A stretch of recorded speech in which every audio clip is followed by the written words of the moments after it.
माओवादी अध्यक्ष प्रचण्डले भने निर्वाचनमा अन्तर्घात गर्नेलाई कारबाही हुन्छ। माओवादी केन्द्र र एकीकृत समाजवादीको चुनावी घोषणा एउटै हुने अन्तर्घात छानबिन समितिले बुझायो प्रचण्डलाई प्रतिवेदन। प्रचण्डले दिए यस्तो चेतावनी। एउटै घोषणापत्र बनाएर चुनावमा होमिन प्रचण्ड र माधव कुमार नेपाल सहमत। प्रचण्ड नेपाल सहमति मिलेर उम्मेदवार छान्ने, एकै घोषणापत्रबाट चुनाव लड्ने। बागमतीका 33 निर्वाचन क्षेत्रको नालीबेली कहाँको बलियो, यसबारे जानकारी। सिट बाँडफाँडमा समस्या छैन, चुनाव अगाडि पार्टी एकता हुँदैन। झलनाथ खनालको भनाई। रामकुमारी झाँक्रीको घर छेउ पुगेर झलनाथ खनालले भने वामपन्थी एकता अब सम्भव छैन, टरिसक्यो। पार्टी एकताका विषयमा प्रचण्ड र माधव कुमार नेपालबीच छलफल, अब के होला एमालेको हालत। केन्द्रीय उपाध्यक्षले छाडे बाबुराम भट्टराईको साथ। पूर्व मन्त्री चौधरी नेकपा एमालेमा प्रवेश। मृत व्यक्तिलाई जीवित बनाएको भन्दै भरम फैलाउने बुटोलबाट मास्टर गोतामे पक्राउ। आक्रमणमा घाइते डा शाहलाई चिकित्सक सङ्घको पहलमा थप उपचारका लागि काठमाडौँ ल्याइयो। भर्खरै आयो निकै ठुलो खबर। देशभरका सार्वजनिक विद्यालय 1 हप्तासम्म बन्द गर्ने कर्मचारीहरूको घोषणा। सिट बाँडफाँड गर्न 5 दलीय सत्तारूढ गठबन्धनको बैठक बालुवाटारमा जारी। आखिर किन विद्यालय बन्द हुँदैछन् 1 हप्ता, यसबारे पनि सम्पूर्ण जानकारी। काठमाडौँ महानगरपालिकाका मेयर बालेन्द्र शाह उत्रिए एक्सनमा। बानेश्वर कप्रेक्सको पार्किङ खुलाउन संरचना भत्काइँदै। निर्वाचन आयोगको प्रस्ताव, मौन अवधिभन्दा 15 दिन अघि मात्र प्रचार प्रसार। सत्ता गठबन्धन बैठक अघि सिट फाँडफाँडबारे प्रचण्ड र माधव कुमार नेपालको के कुरा भयो। पिस्तौल सहित 2 जना प्रहरीको नियन्त्रणमा भालुको आक्रमणबाट 1 जना गम्भीर घाइते। तामाङ पहिचानको 90औं दिवस आज मनाइयो। सामाजिक सञ्जाल प्रयोग गर्दा ख्याल नगरेपछि 3 जना पक्राउ। प्रहरी पोसाकमै मेलामा गएर नाचेपछि सही साब प्रहरीको नियन्त्रणमा। बैतडीमा भिडबाट लडेर 1 जनाको ज्यान गयो। एटिएम फोरेर रकम चोरेको अभियोगमा 1 जना 21 वर्षीय युवक पक्राउ। 14 लाख चोरी। अर्कैसँग मिलेर श्रीमानको विवश रूपमा हत्या गर्ने श्रीमती प्रहरीको नियन्त्रणमा। भारतमा बिजुली बेचेर प्राधिकरणले कमायो 2 अर्ब। क्युबामा पनि भेटिए मङ्कीपक्सका बिरामी। नेपालमा पनि भित्रिँदै मोडबाट सडक छाडेर 400 मिटर तल खस्यो जीप, 3 जनाको ज्यान गयो। यात्रु बस र अटो रिक्सा ठोकिँदा 3 जनाको घटनास्थलमै मृत्यु। अवैध शुल्क असुलले सुर्खेतको नमुना माविका कागदाज अख्तियारको नियन्त्रणमा। धनुषामा बसको ठक्करबाट 1 बालकको ज्यान गयो। अटो दुर्घटनाको विषयलाई लिएर पूर्व पश्चिम राजमार्ग तनाव। छिमेकी राष्ट्र भारतमा कोरोना संक्रमण बढेसँगै नेपालमा पनि कोरोना संक्रमितको तीव्र गतिमा बढ्दो क्रममा कुन क्षेत्रमा सरकारले लकडाउनको तयारी थालेको छ त यसबारे सम्पूर्ण जानकारी। आजदेखि मास्क अनिवार्य। र अदालतले दियो यस्तो आदेश। नायक तथा अभिनेता पल शाह कहिले छोड्दैछन् र कति लाख धरोटीमा छोड्दैछन्, यसबारे सम्पूर्ण जानकारी। पल शाहका फ्यानहरूलाई खुसीको खबर। अब हेर्नुहोस् पुरा समाचार।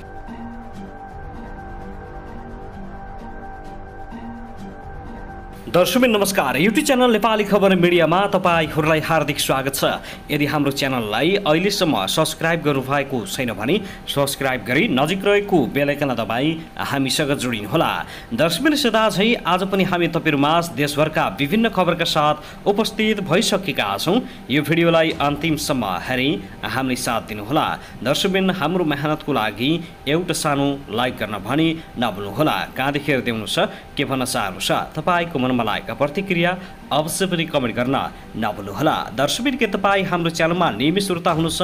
यदि नियमित हुनुहुन्छ भने तल कमेन्ट बक्समा नियमित अथवा रेगुलर लेख्नुहोस्। यदि तपाईँ नयाँ हुनुहुन्छ भने सब्स्क्राइब गरी जोडिनुहोस् ताकि नयाँ अपडेटका साथ हामी तपाईहरुमा हरपल उपस्थित हुने गर्दछौँ। हाम्रा अपडेटहरू तपाईहरूलाई के कस्तो लागिरहेका छन्, सल्लाह सुझाव प्रतिक्रिया अवश्य पनि कमेन्ट गर्न नभुल्नुहोला।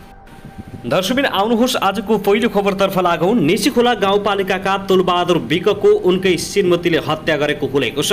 बुधबार निसीखोला गाउँपालिकाको झिवाखोला नजिकै टाउको नभएको अवस्थामा मृत भेटिएका निसीखोला गाउँपालिका 5 कामी डेराका 24 वर्षीय विकको हत्या उनकी श्रीमती 23 वर्षीय कुमारी कामीले गरेको जिल्ला प्रहरी कार्यालय बागलुङका प्रहरी उपरीक्षक दयानिधि गेवालले जानकारी दिएका छन्। विकको श्रीमती कुमारी कामीले साउन 25 गते राति विकको घन र चिरपटले हानी हत्या गरी टाउको काटेर घर नजिकै निसीखोलामा शव फालेको स्वीकार गरेको प्रहरी उपरीक्षक गेवालले बताएका छन्।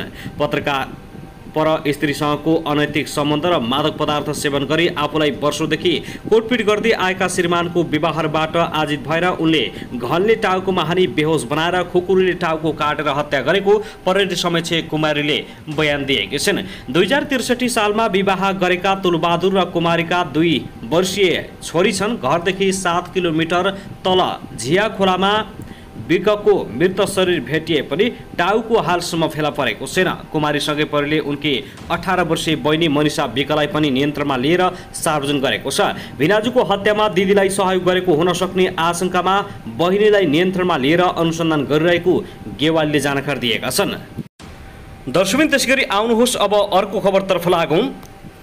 काठमाडौँ महानगरले नयाँ बानेश्वर चोकमा रहेको बानेश्वर कम्प्लेक्सको अन्डरग्राउन्ड पार्किङ खुलाउन संरचनाहरू भत्काएको छ। महानगरसँगको सम्झौता विपरीत त्यहाँ संरचना बनाइएको भन्दै आज ती संरचना भत्काइएको हो। अन्डरग्राउन्ड पार्किङ छोपेर पसल सञ्चालन गरिरहेका बानेश्वर कम्प्लेक्स लगायत त्यस वरपर क्षेत्रका व्यापारिक भवनमा पार्किङ खुलाउन मेसिन प्रयोग गरेर महानगर परिले संरचना भत्काएको हाम्रा सहकर्मी मुकिन्द कालीकोटेले जानकारी दिएका छन्। ती संरचना भत्काउनको लागि मेयर बालेन्द्र शाह आफै फिल्डमा खटिएका छन्। साथै बालेन्द्र शाहले उपत्यकाको फोहोर व्यवस्थापन गर्न सहभागी निजी कम्पनीलाई आगामी 1 हप्ताभित्र यसअघि थुपारिएको सबै फोहोरको अन्तिम व्यवस्थापन गर्न निर्देशन दिएका छन्। काठमाडौँका 32 वडा मध्ये मुख्य 9 वडा बाहेक अन्यमा निजी कम्पनीको सहकार्यमा फोहोर व्यवस्थापन हुँदै आएको छ। फोहोर वर्गीकरण योजना भने 3200 वडामा लागू गरिनेछ। हाल कामपाको फोहोर व्यवस्थापन गर्ने स्थानमा विसर्जनको काम भइरहेको भए पनि निजी कम्पनी सहभागी भएका स्थानमा फोहोर उठ्ने सुर सार्ने नभएपछि प्रमुख बालेन्द्र शाहले निजीलाई आगामी 1 हप्ताभित्र फोहोर बन्चरे डाँडा लैजानका लागि निर्देशन दिएका हुन्। उपत्यका क्षेत्र छुट्याएर महानगर र निजी क्षेत्रले फोहोर उठाउँदै आएको छ। फोहोर उठाउन नागरिकबाट पैसा समेत असुल गर्ने गरिएको छ। निजी क्षेत्र पैसा असुल गर्ने धन्दामा मात्र लागेको र नागरिकप्रति जिम्मेवार नभएका कारण सबै स्थानमा नियमित रूपमा फोहोर व्यवस्थापन हुन नसकेको आरोप लागेको छ। आफूले लिएको जिम्मेवारी पूरा नगरेको भन्दै नियमित फोहोर व्यवस्थापन नगर्ने निजी कम्पनीलाई काठमाडौँ महानगरपालिकाले कारबाहीको प्रक्रिया अगाडि बढाउने चेतावनी समेत दिएको छ। काठमाडौँ महानगरपालिका एक्लैले व्यवस्थापन गर्दै आएका स्थानमा गत मङ्गलबारदेखि नियमित रूपमा उपत्यकाको फोहोर व्यवस्थापन गर्न थालेसँगै कलङ्की, कालीमाटी, बल्खु, टेकु लगायतका स्थानको फोहोरको अन्तिम व्यवस्थापन काम सकिएको छ भने सडक सफा भएका छन्। फोहोर व्यवस्थापनकै कारण 2 महिनादेखि बन्द रहेको कालीमाटी तरकारी बजारको मुख्य प्रवेशद्वार सञ्चारमा आएको छ। लामो समयदेखि काठमाडौँका 18 स्थानीय तहको फोहोर व्यवस्थापन हुन नसक्दा सडक चोकमा थुपारिएको फोहोरको डङ्गुरले दैनिकीमा समस्या निम्ताएको छ। त्यसैगरी आउनुहोस् अब अर्को खबरतर्फ लागौँ।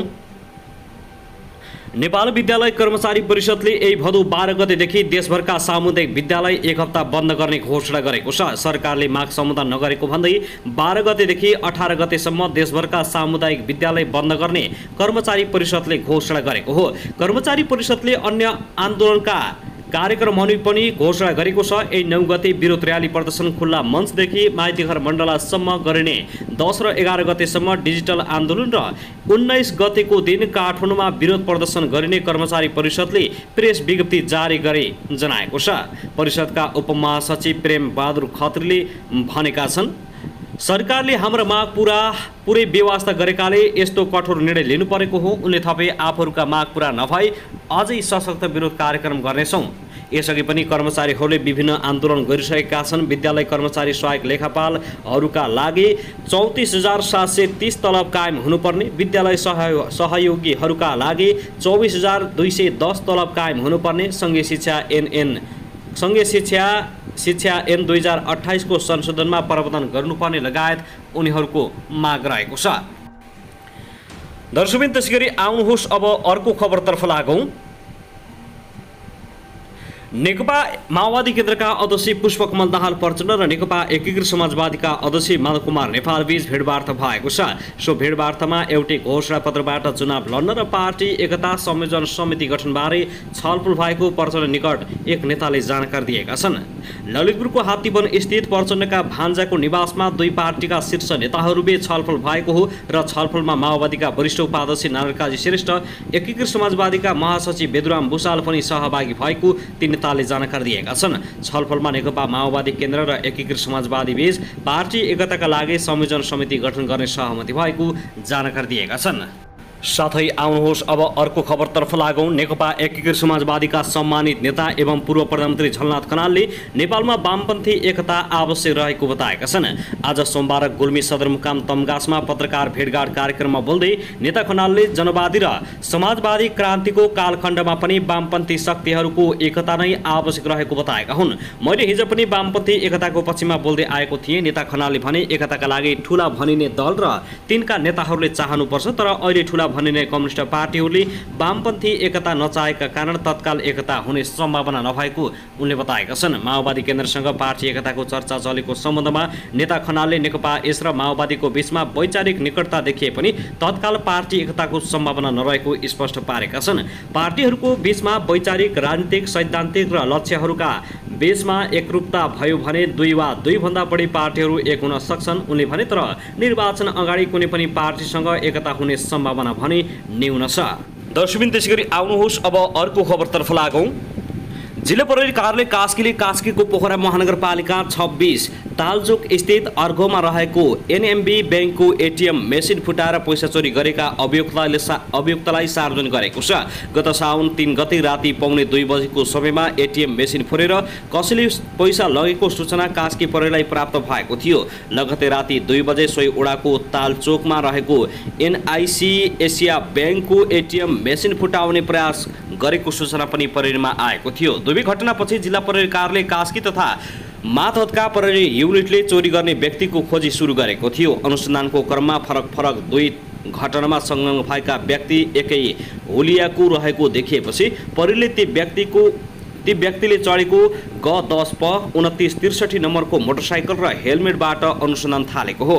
सोधपुछका क्रममा एटिएम फुटाएका व्यक्तिले उक्त मोटरसाइकल पनि साउन 3 गतेकै राति चोरी गरेको पुष्टि भएको छ। पोखरामा पछिल्लो समय श्रृङ्खलाबद्ध रूपमा एटिएम मेसिन फुटाउने प्रयास गरेका तथा फुटाएका घटनाहरू बढेपछि थप अनुसन्धानको लागि गण्डकी प्रदेश प्रहरी कार्यालय पोखरा, नेपाल प्रहरी प्रदेश कार्यालय पोखरा, जिल्ला प्रहरी कार्यालय कास्की र इलाका प्रहरी कार्यालय सेसुवा कास्कीले संयुक्त रूपमा खोज तलासको काम अगाडि बढाएको छ।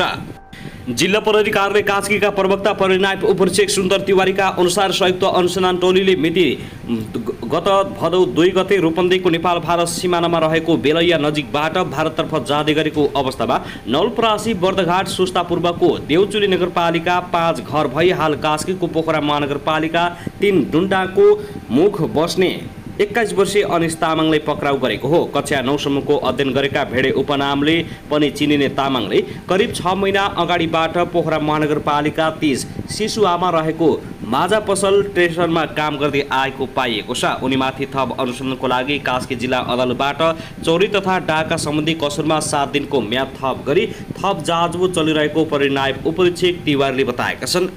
दर्शकबिन आउनुहोस् अब अर्को खबरतर्फ लागौं। बागलुङको निसी खोलामा टाउको नभएको शव फेला परेको छ। निसी खोला गाउँपालिका वडा नम्बर 4 जीवा खोला बजार नजिकै वडा नम्बर 5 कामी डेराका 24 वर्षीय तुलबहादुर विकको शव फेला परेको हो। सुरुमा शव पत्ता लगाउन नसके पनि उनको हातमा रहेको ट्याटीको आधारमा विक नै हुन् भन्ने पुष्टि भएको हो। उनको टाउको भने अझै भेटिएको छैन। स्थानीयले बिहान 10 बजेतिर निसी खोलाको बीचमा ढुङ्गामा अड्केको अवस्थामा शव देखेपछि प्रहरीलाई खबर गरेका थिए। युवाको टाउको चुडिएको अवस्थामा रहेकाले कसैले हत्या गरेर खोलामा फालेको हुन सक्ने अनुमान गरिएको छ। प्रहरी टोली घटनास्थलमा गइसकेको र थप अनुसन्धान भइरहेको जिल्ला प्रहरी कार्यालय बागलुङका प्रहरी प्रमुख दयानिधि गेवालले जानकारी दिएका छन्।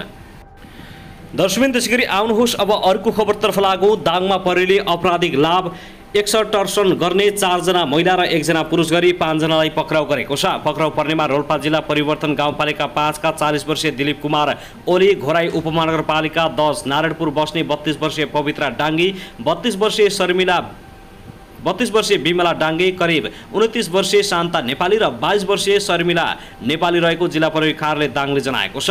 पक्राउ परेका उनीहरूले नारायणपुरमा सुन चाँदीको व्यवसाय गर्दै आएका एकजना व्यवसायीसँग प्रेमको नाटक गरी छोरी चेलीको इज्जतमाथि हात हालेको भन्दै पैसाको बार्गेनिङ गरेर पैसा असुलेका थिए। उक्त समूहले साउन 27 गते ती व्यापारीसँग 1 लाख रुपियाँ नगद र 11,20,000 को चेक लगेका थिए। गत साउन 27 गते पक्राउ गरेका उनीहरूलाई बिहीबार पत्रकार सम्मेलन गरी प्रहरीले सार्वजनिक गरेको थियो। उनीहरूमाथि आपराधिक लाभ कसुर मुद्दा शीर्षकमा मुद्दा दर्ता गरी दाङ जिल्ला अदालतबाट 7 दिनको म्याद थप गरी अनुमति पाएको र अनुसन्धान गरिरहेको जिल्ला प्रहरी प्रमुख एसपी मुकेश सुरेश काफ्लेले जानकारी दिएका छन्। उनका अनुसार मुलकी फौजदारी कार्यविधि संहिता 2074 को परिपरिच्छेद 21 के दफा 253 को उपदफा 3 खले परिभाषित गरेको कसुर अपराधमा कसैले व्यावसायिक वा गैरकानुनी तरिकाले कुनै क्षति पुर्याउने वा चरित्रमा झुटो दोष लगाउने नियतले डर त्रास देखाई